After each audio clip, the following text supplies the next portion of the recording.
Welcome to the spookiest podcast this side of the Appalachians. I'm Sam. And I'm MK, and we are your hosts here on East Coast Haunts, where we're going to be talking about some of the creepiest locations around the East Coast of the United States and telling you the history behind them. And we're jumping in on our first episode with a site that both of us have actually visited together and separately, and it's regarded as one of the most haunted inns in America. This one is a great site for both of our horror fanatics and history buffs, so without further ado, let's get into it. The Farnsworth House Inn is located in Gettysburg, Pennsylvania, which, coincidentally, was also the site of the Battle of Gettysburg, which took place from July 1st to July 3rd in 1863. And before I get into this, I just want to put a little disclaimer out there that I am not a history major, and most of my information came from online. So if you happen to catch a little snafu error in any of my information, please feel free to send us a DM on our Instagram or our email, which we'll give at the end of the episode. Anyway, so the Battle of Gettysburg is known as the turning point of the Civil War because the Confederate Army, which were the Southerners and they were pro-slavery, the bad guys, were defeated by the Union soldiers who were from the North, and they put an end to a string of Southern victories. The Confederates could not recover from the loss of life and massive casualty count, so that is just another thing that kind of contributed to turning the war in the Union's favor. But let's jump into the Civil War a few weeks before the battle. So Robert E. Lee, which should sound familiar, is a Confederate general, and he had planned to invade the North and force a Southern victory. He was fresh off a win at Chancellorsville in Virginia, so he had a little bit of a home field advantage, but that occurred from May 1st to May 4th, 1863. The Union Army, which was much bigger, was led under General Hooker, which is a really unfortunate last name, but it should have been a win for the Union Army, and it was not. The Confederates were running out of food down in the South, so they wanted to head north. So they crossed the Potomac on June 16th, and they entered Pennsylvania. The Union Army was a bit of a shit show. Abraham Lincoln, you know him, was worried that Britain and or France would begin to recognize the Confederacy as a legitimate state. Lincoln kept replacing general after several major losses at the First and Second Battle of Bull Run and the Battle of Antietam, among several others. And it got to a point where the Union Army had gone through 4 generals in 7 months. That's brutal. Isn't it? So General Hooker wanted to capture the Confederate capital of Richmond. Lincoln said no, and he wanted to pursue Lee and the Confederate troops instead, because what point in having the Confederate capital when Lee is running amok in the North? And Fair enough.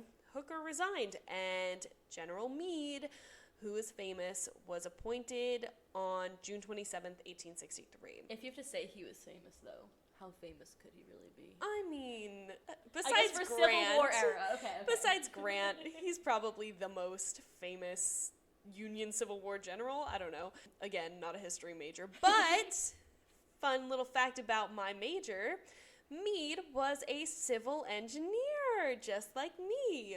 He also was unfortunately not that great looking and had a little bit of a temper, so they called him Ye Old Snapping Turtle.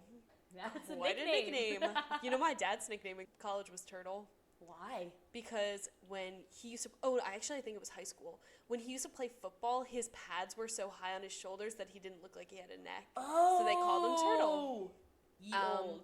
But anyway, this brings us to the end of June, where Lee orders all the Confederate troops in the North to meet in Gettysburg, where they are very surprised to see Union soldiers, and Union soldiers are very surprised to see them. Awkward.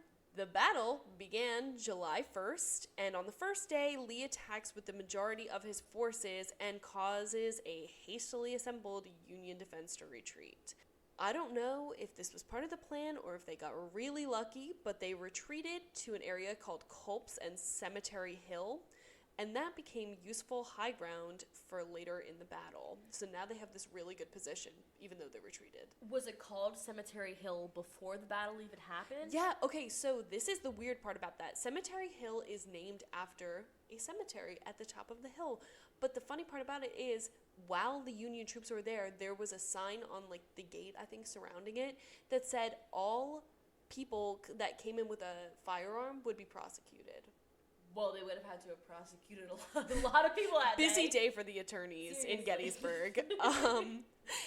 And so this first day was considered a Confederate tactical success because they did not attempt to take the hills back from the Union. Lee's orders were, if it was practical, they could try to take the hill back, but General Longstreet, who was another Confederate general, decided that it was not.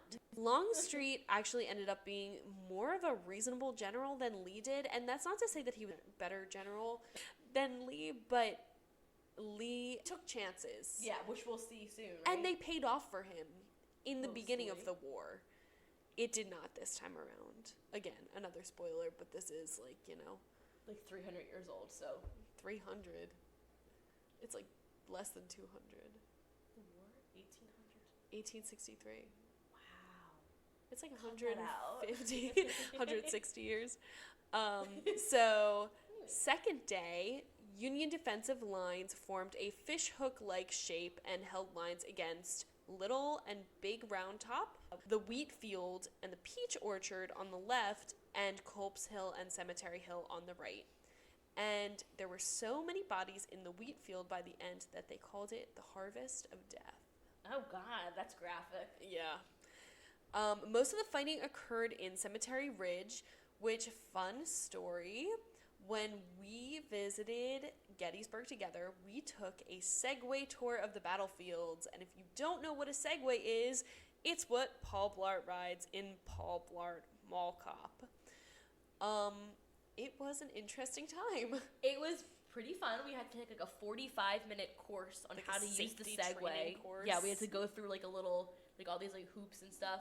And videos, and every Segway was named after a horse that was actually used in the Battle of Gettysburg. I remember one of the horses was named like Captain. We all wanted the Union horses. None of us wanted the Confederate Segways. And my poor younger sister got stuck with, I think it was a Confederate horse named Plug Ugly. That's like worst case scenario. I know, it really is. That has to be the worst horse name. It was pretty fun though. I mean, overall, I remember our tour guide was like super intense and he would get mad at us when we messed up on the Segway, but honestly, it was probably a safety issue. Yeah, but probably. Highly recommend. I mean, it was a fun way to see the battlefields. It was definitely fun. Definitely fun. Required the least amount of steps. Yeah. Which was nice. So, anyway, Longstreet decides on the second day of battle that he wants to redeploy. In other words, he's a coward and he wanted to retreat, and Lee said, absolutely not. So the Union starts to push back against them, and the second day consisted of a lot of last-minute saves by Meade.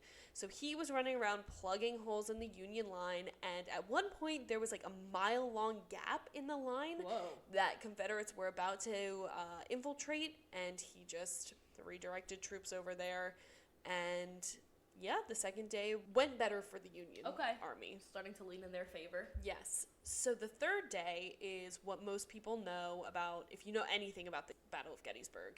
It's the infamous Pickett's Charge. Ah, yes. So down in Cemetery Ridge, there was a huge Confederate attack on the center of Union lines. And Meade had correctly predicted this attack the night before, which is kind of crazy to think about that. I don't know. He was playing chess, and they were playing checkers. The Union Army held their fire so that the Confederates would be under the false impression that the cannon batteries were inoperable. That's so tricky. I know, but it's also risky. Like, what if they hadn't fallen for it? Then I have no idea, but I'm glad they did fall for it. Yeah. And Lee fell for the trick, and he thought the cannons had been disabled. Longstreet knew that sending a charge in against the Union Army, he had a feeling that they had something up their sleeve. He knew it was going to end in disaster, but he had to relay Lee's order to Major General George Pickett. There he is. He could not even bring himself to give Pickett a verbal order because he just had such a bad feeling that something was going to go wrong. Okay. He knew. He had a gut feeling. Well, he was right. Go with your gut. And so 12,500 Confederates were fended off by 10,000 Union soldiers, which at first when I was reading those numbers, I was like, 2,500 is not that many people, but then you have to consider that they're all coming at you with like a bayonet. Yeah, they don't have like machine guns or anything. No. I would not have wanted to have been on the Union side for that one. The underdogs. I mean, they're outnumbered by 2,500. That's a lot. Yeah. But they still fended them off. Wow. Yeah, so thank God the Union only ended up losing like 3,100 men, but the Confederates lost over half their soldiers. Wow. So, I mean, altogether that's like, quick maths, like what, 10,000 people? Yeah, something? A little bit less than 10,000. Wow, on just the third day. On just the third day. So this was known as the bloodiest battle of the Civil War because there were over 50,000 casualties for the whole battle. Jeez. So no wonder this place is haunted. Oh my God. But something that I actually didn't know, and maybe I'm just stupid for not knowing this, but casualties are not just deaths, they're actually injuries like that take you out of commission and deaths. Oh, no, you're not stupid because I thought that a casualty was a death. Yeah, because that's how it's used in like the common vernacular. Good to know. So 50,000 people either died or were wounded. Out of battle. Yes. Okay. So there was a huge loss of manpower, and it was part of the reason that it was considered the turning point, and a huge part of the reason that the Confederate Army surrendered at Vicksburg the very next day. Wow, okay. So Vicksburg was a stronghold, Confederate stronghold on the Mississippi River, and by taking control of that, the Union Army effectively split Confederate territory in two. Wow. And that was kind of what turned the war in their favor. So Gettysburg played a huge part in the turning the tides of this war. So what does this have to do with the Farnsworth house? I don't know. That's what I was wondering. I'm going to explain it. Let me connect it on back. It was built in 1810, and then brick facade was added to the original wood structure in 1833. It's named for Elon Farnsworth, who was a Union general that died in a charge right after Pickett's charge on the third day of battle. Okay. Unfortunate for him, but he is immortalized now, Yeah. so I guess there's worse ways to go. Actually, probably not, but anyway. So this was a civilian house at the time of the Battle of Gettysburg, and it was smack in the middle of the action. Yeah. The Sweeney family, someone named Harvey Sweeney, owned this house until the Confederates took it over, and the Sweeney family actually stayed in the basement during the battle, which I think I would have gotten the hell out of there. Yeah, I would have Ubered out of there or gotten an Airbnb or something. Gone and stayed at the Gettysburg Hotel right down the street. Yeah. Okay, so they stayed in the house during the battle. They stayed in the basement during the battle. That's absurd. I know. So the Confederates took over this house as a home base, a shelter, and makeshift hospital, which they were putting, like, injured soldiers in the dining room, which, like, could you imagine your childhood home being overtaken by the enemy, and then also there's, like, yeah, that's gonna cause rotting some bodies. That's gonna cause some traumatic memories. Yeah. Anyway, and not only was it used as all of those things, but it was also used as like a sort of crow's nest. What? I don't know what that means. Okay, so basically there is a window in the attic that is facing Union lines on Cemetery Hill. Okay. That Confederate sharpshooters would use as like a sniper hole, like a sniper spot. Oh. And get this, they would actually line up in the attic, and if one sharpshooter was hit in the window, they would just drag his body to the corner of the attic, and the next one in line would just hop right in that window and start picking off some Union soldiers. How many times did that happen? I have no idea, but it was enough that there was a pile of bodies in the corner. Oh my God. So, and not to mention, this is in the heat of the summer, the beginning of July. Oh, I didn't even think about that. Could you imagine, first of all, how hot that attic is? Yeah. And second of all, the smell? That's atrocious. You could not have paid me. Anyway, so a stray bullet that was shot from this window. They think they were trying to trace the angles, and it's either from this house or a nearby house. Killed the only civilian to die in the Battle of Gettysburg, and that was Mary Virginia Wade, or Jenny Wade. So she was killed by a bullet from the Farnsworth house. Yes, they think so. She was only 20 years old, which is really sad. And the worst part about it is that she would have fled her house, which was further up the street, Baltimore Street, but her and her mom stayed with her heavily pregnant sister, Georgia McClellan, which is now known as the Jenny Wade house. Okay. I say heavily pregnant. She gave birth 1 hour before the Confederate Army arrived in Gettysburg. Oh, God. I know.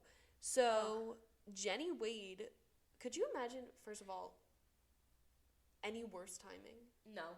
But you can't, that's not her fault, though. No, it's not. You can't travel with a newborn baby. Well, and the fact that the mom and the sister waited for her is very, very sweet, but it makes me sad. It does make me sad, too. Especially because Jenny was inside the house when she was hit. She was in the kitchen kneading dough for the Union troops to make them bread. When the bullet went through 2 doors and her shoulder until it ended in her heart. That's surprising because I feel like bullets, especially in the 1800s, would not be that, like, strong. Right?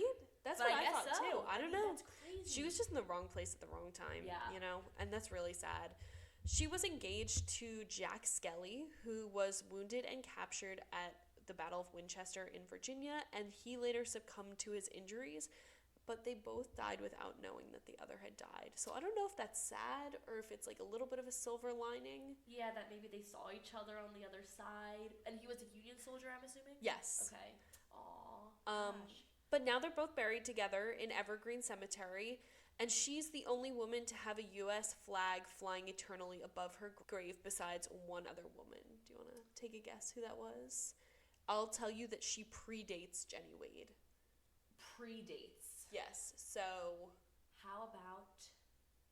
I mean, this might have been around the same time, but Harriet Tubman? No. Martha Washington? Nope. You have one more guess? It's the American flag. Oh, Betsy Ross. Yes. Okay. Good job. Really bad, but I really get it. Nicely done. And the next day, this is actually really this is sad to me, but her mom used the dough that Jenny was kneading to make bread to feed the troops. Oh, God. Isn't that sad? Yeah, that's hard. Oh, God. I feel like I would be a little insulted if I died and my mom Made bread. out of the bread I was making, yeah. Yeah. And then took credit of it, like as if it's her loaf, but that's really hard. That's really sad. I mean, it is really sad, but I guess we all mourn in different ways. Yeah, exactly. Who knows what we would do in that situation. Yeah. So the third day, the Union troops take the house over after Jenny has been killed, and they kill all the Confederate soldiers inside, which is like a little too late, you know? Yeah. If they had been there a little bit earlier. Yeah. Poor Jenny. It was used as a hospital, and here's the weird part, though, is it's never specified that it was used as a Union hospital, so they think that they may have treated both Union and Confederate soldiers there. In the Farnsworth house? Yeah. Oh. So there was no They discrimination. stayed there in They harmony? just... Wow. Yeah. I guess once Yeah, battle's once over... the battle was over, they yeah. just put their differences aside? I don't know. Yeah, but now you can visit the house today, and there's bullet marks in the brick facade. There's over 100 bullet marks outside that attic window. So the Union troops were really opening fire on them. Seriously? Yeah. Lincoln actually made a point to pass the house on his procession on the way to give the Gettysburg Address. Oh. Right? And now, the best part about this house is it is a lovely little bed and breakfast and houses a lot of Civil War artifacts. And it is on the list of the most haunted places in America. So without further ado, we're going to move into the second part of the podcast, which is... the hauntings of the Farnsworth house. So we're going to get into the hauntings of the inn, and before we get into the specifics, I just want to go over the two main haunting types that happen at the Farnsworth Inn. So the first is residual. A residual haunting is when there is a ghost that does not know that they are a ghost. So it's a non-intelligent ghost because, you know, he doesn't know he's dead. Sort of like in The Sixth Sense. Is that how it is in The Sixth Sense? I think. Yeah, I guess so, right? Okay. Well, I could be wrong. Basically, it's when a ghost doesn't know that they're a ghost, they're repeating an event, often a traumatizing one. For example, something that happened right before they died, or an event in their lives that really traumatized them. And it happens when the energy from said traumatizing event still remains. So there are plenty of residual hauntings in the Farnsworth house. The other type of haunting is an intelligent haunting, which is where a ghost does know that they're a ghost, and usually they're there to deliver a message of some sort, and in order to make themselves known to the outside world, they try to manipulate something like electricity, or make a loud noise, do something obvious because they want to be seen. So, like, typical haunting stuff that you would think of in, like, a haunted house? Exactly. Okay. Like, yeah. So most hauntings that you hear about are intelligent, it seems like, but the residual hauntings, there are plenty in the Farnsworth house. So I never knew that there were multiple types of hauntings, so kind of interesting. I had heard once we went on that ghost tour them refer to something as a residual haunting, but I never really knew what they meant by that. Yeah, well, now I now guess we do. Makes sense that there's, like, residual energy still there. Yeah, because obviously, as we just heard from MK, there has been a lot of tragic history in Gettysburg. So many young soldiers who died, who are probably not ready to meet their maker quite yet, which makes them ideal candidates for being spirits that stick around and haunt residually. So there are a lot of apparitions here, and most of them are believed to be soldiers. In the Farnsworth house, there are anywhere from 14 to 16 ghosts. Holy cow.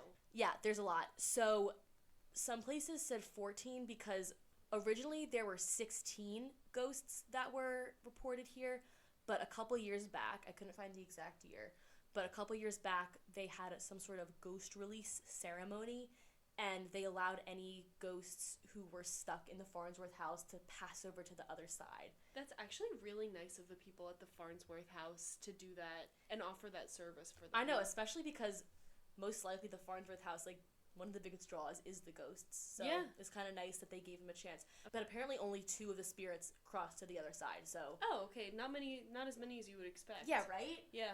I don't know. I guess they like it there. So the spirits of the Farnsworth house include an 8-year-old boy named Jeremy, a handful of soldiers, a former midwife, and many, many more. People report hearing disembodied pacing footsteps, silhouettes that are often seen throughout the house. People will feel someone on the edge of their bed. Oh, God. And it gets worse. People will see a divot at the end of their mattress, like someone is sitting there. Oh. Yeah, so that one was one of the freakiest ones.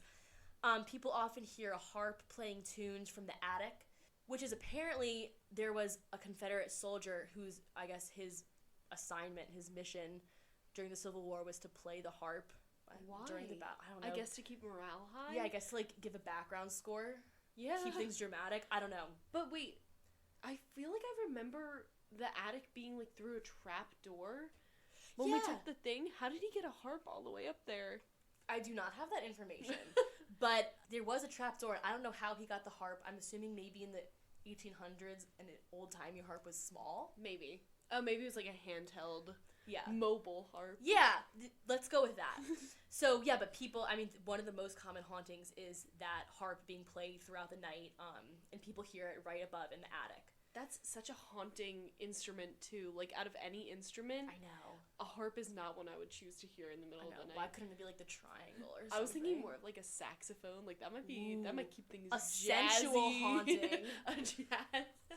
But, the harp is an example of the residual haunting because it's like the ghost doesn't know he's playing it for all eternity. He probably just thinks he's playing some jams for the boys. Dropping some heat. Yeah. So heavy breathing and the scent of cigars are also some very common sights and scents and sounds in the house. They just needed to unwind after a long day with the broskies. Yeah, they had to take the edge off, I guess. You know, they actually used to drink, like, this apple brandy stuff. With the soldiers? Yeah, to, like, I guess to calm the nerves, right? That kind of sounds good. It's kind of like Angry Orchard-esque. Are we allowed to say that? Copyright? I don't think Angry Orchard is going to go for us. Okay, so then another one that I know will probably freak people out the most is that the second floor bathroom has been reported to have blood running down the walls. Immediate no. Yeah. No. So, just like you were saying with the sharpshooters upstairs, how they kept getting killed and then just thrown into, like, a pile of bodies. Oh, obviously the blood was coming down, trickling down from Oh there. God, is that where it's from? Oh, I didn't even think of Allegedly. that. Well, that's pretty darn scary. So If I saw that in the middle of the night, all bets are off. I'm running out into the streets of Gettysburg, and one can only hope that I stop to remember to pull up my pants. Because I don't think that would be my foremost thought. not my proudest moment. Definitely not. So, yeah, needless to say, most of the hauntings do seem to be from those soldiers who died. But there are plenty of other ghosts who are not necessarily men. For example, there's a presence in the Jenny Wade room, and often people describe it as like a female presence. They say that things move on the wall. How can you tell if something's a female presence or a male presence? That's a very good question. I guess I feel like a male presence would be more foreboding and chaotic, whereas a female presence would be a little more calming. No offense. No, that's true, because if I woke up to, like, a male presence in my bedroom, I'd be freaking out. But if I woke up to, like, a female presence, I feel like I'd be more freaking confused. out slightly less. Just slightly less. I think I'd just be more confused. Yeah.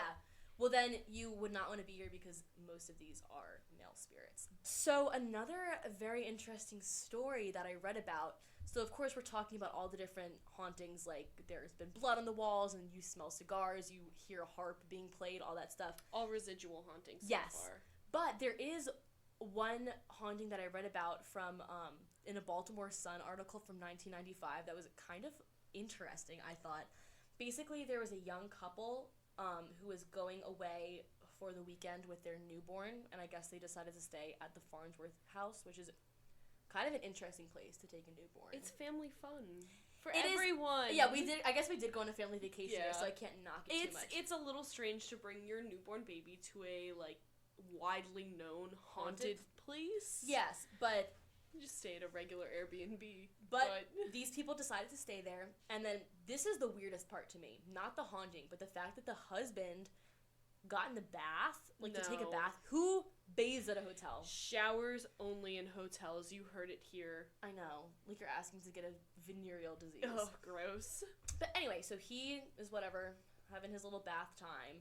The wife puts the baby on the bed and she goes over to say something to him. I'm not sure what that is, but basically when she came back from her husband in the bath, the baby was on the floor. And it seems, I know, it's like kind of funny. I'm sorry. But it's weird because it seems as if the baby was like a newborn, like swaddled. So Oh. I don't think the baby like fell. Like the baby I was envisioning apparently, like a placed mobile baby. No, I mean, I don't know, honestly. A baby on the go. I should track down this couple, but and ask. No, because that would make more sense why they were confused about Yeah. a And so- newborn being on the ground. so I'm wondering if it could have been like there's like some spirits there that are like very motherly, which I'm actually about to talk about, but I'm like maybe she was moving the baby. I don't know. So that it didn't accidentally fall off. And No, just it was placed on the ground. placed there. Yeah. Yeah. It's not like, and it's not like the baby was like violently thrown, like punted across the room. So I'm assuming it was a nice spirit. But Yeah. anyway, It sounds like it. I just thought that was pretty interesting. Also, really quickly, when we went to the Farnsworth house, we took our tour guide told us to take pictures of the staircase with our flashes on. yes. And we'll post this on the Instagram, but you can see like reflections of old boots, like soldier boots, Like Confederate boots. when you take a picture with the flash on. It's so weird. It's creepy. And it could be a trick of the light, but It's definitely I'm not to be it's definitely a light trick, but it is. it's still cool. It's still cool because really it really cool does look thing. like boots. So Yeah. we'll post that and you guys can see if you think it's real or not. So anyway, like I was saying with the story from the Baltimore Sun article, there really aren't too many malevolent spirits here. Most of them are happy to have you. They're pretty hospitable. And one of them is named Mary. She's one of the more well-known spirits in this house. She's kind of like the matriarch. She's thought to have had some sort of caretaker role, like maybe she was a midwife or a nurse back in the day. Is this the feminine presence that you were talking about? Yes, exactly. Okay. So Mary, we don't even know if that's her. They call her Mary, but it's not. She's not like directly based on someone who definitely lived they there. don't have any records of her. Exactly. Or anything? Yes. Okay. Not that I could find. So apparently, when she's there, she's a super comforting presence. She'll brush your hair off your forehead. She'll tuck you in. Sometimes people smell flowers. They did say something about, like, smelling a rose perfume. Yes, in the yes. tour. Yeah, so apparently that's Mary. If you smell flowers and you feel, like, interesting. comforted. And apparently she is also the ghost that likes to sit on the edge of people's beds. Oh. Yeah, so it makes it a little bit less That's, freaky. Yeah, 'cause definitely not as creepy now. like a motherly presence. Yeah, exactly. So another presence that is not so comforting is named Ooh. Walter. So, It's hard to be scared of a ghost named Walter. I know. I'm sorry. So Walter was apparently a Confederate soldier who was staying at the inn during the Battle of Gettysburg. Shortly after posting himself up there, he received a letter from his lover, and she broke up with him. Oof. Traumatic event, right? Oh. So then he gets shot and dies, and most likely he died like being mad at his girlfriend for breaking up with him. So he kind of brought this like Andrew Tate energy to the afterlife. Kind of a rough day for Walter. Yeah, it was definitely a rough day for Walter. So, of course, he dies. He's mad at women. Now, as a ghost, he lashes out towards women visitors. So, apparently, one time there was a male guest that dared Walter to show himself, and Walter got pissed. And instead of, like, I don't know, like, squaring up with the man, he threw a chair at the man's girlfriend. Alright, this ghost just sounds sexist. Yeah, I know. I'm sorry. So, yeah, apparently he also allegedly dislocated someone's shoulder. Oh, God. I So, mean, like, this is actually all hearsay. physical. Yeah, it's all hearsay, but I mean, that's like also someone. That's kind of A violent. lady got her head shoved into a chair with substantial force. I read. So yeah, Walter he doesn't seem very nice. Like he's not. He just sounds like he's venting frustration from a rough day. But it's like, come on, bro, get over it. It's been 200 years. 300 A little years? bit. Less than 200. Okay. Take my word for it. Okay. But yeah, so Walter is definitely one of the meaner spirits in there. But he's kind of like the only mean spirit that I read about. Okay, wait. Actually, I remember listening to a interview with one of the, like, innkeepers. Oh. And she had a story that actually involved some pretty well-known figures in the paranormal world, Ed and Lorraine Warren, which if you don't know them, they're like the demonologists that appear in The Conjuring, like the Annabelle series. Yeah. They have some kind of like Museum? an occult museum or something like that. And basically what happened was one of the previous owners of the Farnsworth House Inn had bought a mirror at like an estate sale. Okay. And the frame of the mirror had belonged to originally a painting by a guy named Clarence. And Clarence was not a good guy. He actually murdered a tour guide on the Gettysburg battlefields for, like, pocket change. How long ago was this? I couldn't tell you. I think... Like, was this recent? Like, did he recently murder? I think within the last few decades. Ooh. Maybe, like... I maybe, like... Was he a hitman? No, he was just, like, a broke kid looking for money, I think. Oh my god. Clarence! So, as Clarence is, like, in jail... he's painting these paintings, and they're actually apparently pretty good, but the family was ashamed, so they took the frame off the painting, put a mirror in it, and sold it at their estate sale. Now this mirror is in the Farnsworth house, and as soon as this mirror is brought into the home, the energy of the basement where it was changed completely. Ooh. I'm talking like guests were being scratched, pushed around, especially females. Just, like, violent stuff. Kinky. And so, the people at the house were starting to feel uncomfortable, and they brought Lorraine Warren in to do a sort of assessment of the basement, and her recommendation was to either get rid of the mirror completely, cover it for 3 years, or remove it, get it blessed, and bring it back. They removed the mirror, got it blessed, and brought it back into the house, and they haven't had any such occurrences since. Wow. Isn't that crazy? Especially because it sounds like the ghost or the spirit was not from the Civil War. No, it was like more of a recent recent ghost. I have to get some exact dates for you. So, we looked it up, and Clarence was convicted, his name was Clarence Collins, was convicted in the early 1900s. Okay, wow, that's very interesting. So there's Isn't some more crazy? recent hauntings too, yeah. Yeah. So going back to the 1800s, though, there is another very famous ghost named Jeremy. He's that 8-year-old boy that I mentioned before. Aww. basically he was playing horse and wagon tag, which I guess was some sort of game for 1800s children. Sounds safe. Yeah, they would I guess tag the horse, and then I'm not sure what the goal was. It sounds like chicken. Yeah, you know what I'm talking about? Yes, something similar to chicken.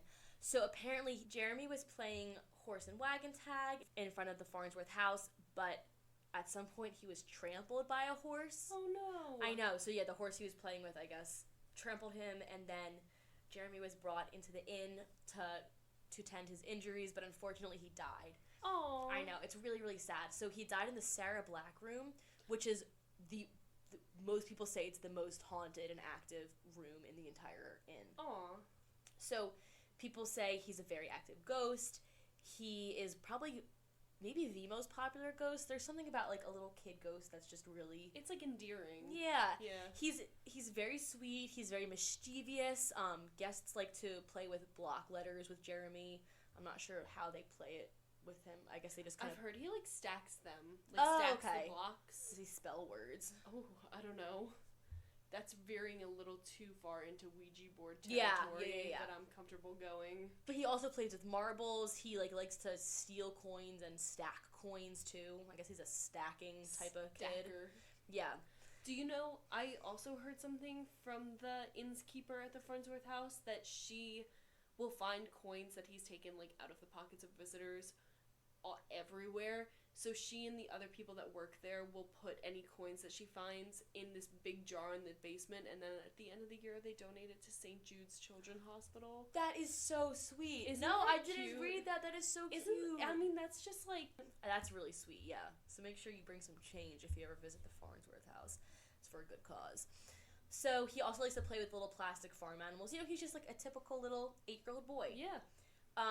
He also got the chance to cross over to the other side during that spirit cleansing. Yeah. But I guess he chose not to because he's still there. Oh, good. Not good, but I guess he likes it there, so yeah, yes. It is good. And I was also thinking a reason that maybe he stayed was that his dad's ghost is apparently also there. People will hear his dad banging on the bathroom door of the Sarah Black room, asking for updates about his son. Is his son going to make it? So that's another example of a residual haunting, because obviously it was a very traumatic event for him. Yeah, that is more tragic than it is scary. Yeah, it's like I don't think I would be scared if I saw him. I would just feel sad. Yeah, it would just give you like that kind of like ache in your chest. Yes. You know? He's also very mischievous. Like I was saying, when we went to go visit the Farnsworth house years ago, I remember our tour guide told us that he likes to play with cell phones, and my mom's phone did, I forget what it did. I think it like locked itself, you know, like when like you type in a bunch of like random passwords and then it says like, iPhone is disabled for 5 minutes or whatever. Yeah, her iPhone was disabled for like, it was only like 2 minutes or something, but That's it was weird, crazy. right? That's so wild though. So I think Jeremy would have been an iPad kid had he been born in the 2000s. But he's very sweet and people really like him, which is awesome. Jeremy. Yeah. So, now that we've gone through a couple of the ghosts, I wanted to go through some Yelp and TripAdvisor reviews. Oh, this is going to be fun. Yeah, so a lot of people have stayed there, of course, and a lot of people said that they, had a great time, but they didn't see any ghosts or didn't have any ghostly activity.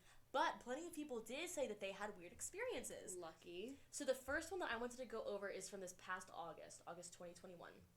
Someone said, "Had a wonderful time in the Schultz room. We heard banging from the attic, and the room we confirmed as being empty next to us was very noisy all night." Those ghosts were getting rambunctious. Yeah, seriously. So I thought that one was kind of cool. Because usually if you hear banging from the room next to you in a hotel, it's not something that you it's something a little more sus. Want to investigate. But in this case, maybe you do. Good to check it out. Maybe you don't. So our second review is from October 2019. Someone said, with 7 exclamation points, "Oh my god. This place is haunted!" Damn, and do I mean haunted? Again, 6 with the exclamation points. Either that or the power of suggestion nearly shoved my big old butt off the side of the bed the last morning we stayed there. I was shoved very hard on my shoulder. No bruise or mark, but it does make you think, And then they said, yes, there was a little alcohol. never any drugs involved before you ask. So I don't know if we can take this. I don't know how seriously we can take this one. Because Sounds like it may have been a violent hangover. I know. Scary hangover if you... So then we've also got one from May 2019 where someone said that they heard intermittent footsteps all night long. They heard people or something tapping on their walls. Oh. And the box of marbles that was in their room had been moved around. Ooh, Jeremy. Ooh, Jeremy action, right? Yes. And then someone also said they caught a face in the mirror located in the cellar. So is this... No. Oh, maybe. Yeah. I don't know what Perhaps it is. Clarence came back to play. No, I don't mess with mirrors. Yeah. So they also found lots of orbs in the videos they took. Which, that could be dust. I don't know. It could be, but, like, if you're getting a lot of them, I guess it's less likely that it's a coincidence. Yeah. Or maybe it's just they need to dust. Clean their camera off. Yeah. So there are definitely plenty of guest experiences that will tell you firsthand that there are plenty of hauntings in the Farnsworth house.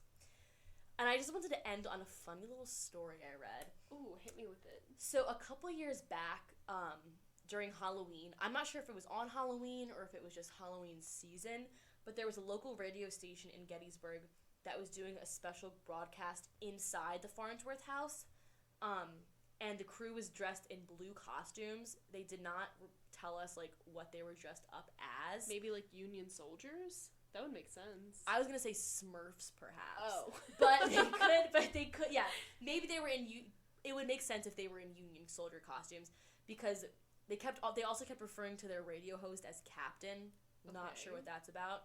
But basically the fact that the crew was wearing blue and they were referring to their radio host as Captain all the time, apparently it stirred up the Confederate ghost soldiers. Oh, God. And it was, like, the most active night that they've ever had. Like, they said... sick. Isn't that really cool? That's crazy. So I guess the Confederate soldiers got confused and they maybe thought they were in the throes of the battle. So it was a super active night and all the ghosts were running around, wreaking havoc, fun stuff like that. But I just thought it was pretty cool, right? That's actually really neat. I wish that they had gotten someone, like, recording. I know, right? You would think, because I'm assuming they didn't see anything. I don't really know. It's also a radio, so they probably didn't have any cameras, you know? Touché. Yes, that's very true. Especially this happened, like, before smartphones were a thing. Yeah. Oh, yeah. True. So I thought that was kind of fun and interesting. But, I just thought that was kind of a fun little story to end on. Definitely. But that pretty much wraps up our first episode about the Gettysburg Farnsworth house. That was so fun. It was, right? Very interesting. Like, a lot of stuff, even though we had taken the tour. Like, twice, yeah. I forgot about a lot of it until I was researching it again. It's so interesting. This house has a lot of history behind it, and it's also neat that it has the paranormal aspect, too. It's really cool. I would love to go back again, now that we have, like, all this backstory on it. Yeah. I would love to go stay. Maybe we'll see if we can make a trip happen, and... If we get 2 listens... we will go to the Farnsworth house. Guys, twist our arm here. Well, thank you guys so much for listening to the very first episode of East Coast Haunts. If you enjoyed this episode, please feel free to follow us on Instagram at east.coast.haunts. You can also email us with feedback or requests or fun stories at east.coast.haunts@gmail.com. Don't forget those dots.